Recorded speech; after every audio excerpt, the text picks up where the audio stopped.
Kylie Padilla, isiniwalat ang relasyon niya sa stepmom na si Mariel Rodriguez. Bagamat may ilang nagsasabi na tila may pagkakatulad sa tunay na buhay ni Kylie Padilla ang tema ng kanyang bagong proyekto. Hindi nag-atubili ang aktres na linawin ang tunay na sitwasyon sa likod ng kamera, lalo na tungkol sa kanyang relasyon sa kanyang madrasta na si Mariel Rodriguez Padilla. Ang bagong teleseryeng tampok si Kylie, ang My Father's Wife, ay umiikot sa isang masalimuot na kwento ng pagtataksil, sirang pagkakaibigan, at napakakomplikadong ugnayan sa pagitan ng isang ama at ng kanyang anak na babae. Sa unang tingin, hindi maiwasang isipin ng ilan na ito'y may koneksyon sa personal na buhay ng aktres.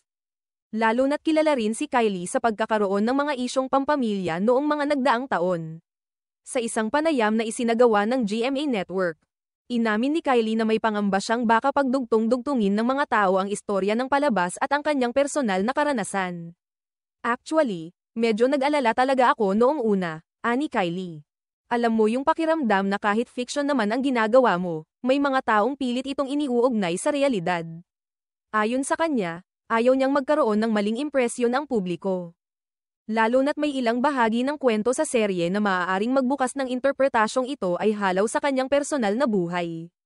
Partikular na tinutukan ng isyu ang kanyang relasyon kay Mariel, na asawa ng kanyang amang si Robin Padilla. Ngunit sa halip na ilayo ang sarili sa usapin, mas pinili ni Kylie na magpakatotoo at idiniin na wala ni Kate titing na tensyon o hindi pagkakaunawaan sa pagitan nila ni Mariel. Sa katunayan, itinuturing niya itong isang mahalagang bahagi ng kanyang buhay. Siya talaga ang isa sa mga takbuhan ko, pag-amin ni Kylie. Kapag may problema ako o kahit gusto ko lang may makausap, isa siya sa mga unang naiisip ko. Hindi rin itinanggi ni Kylie na labis niyang pinahahalagahan ang relasyong iyon.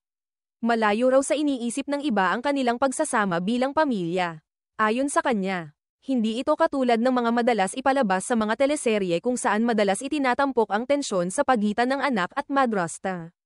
Ibinahagi rin ni Kylie na isa si Mariel sa mga taong nagbibigay sa kanya ng emosyonal na suporta, lalo na sa mga panahong kailangan niya ito. Sumbungan ko siya, proud niyang pahayag. Isa raw si Mariel sa mga taong hindi siya hinuhusgahan at handang makinig sa kanya anuman ang kanyang pinagdaraanan.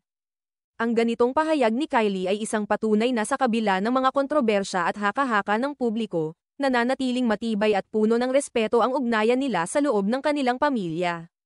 Sa kabuuan, nilinaw ni Kylie Padilla na ang mga eksenang mapapanood sa My Father's Wife ay kathang-isip lamang at hindi dapat ihalin tulad sa kanyang tunay na buhay.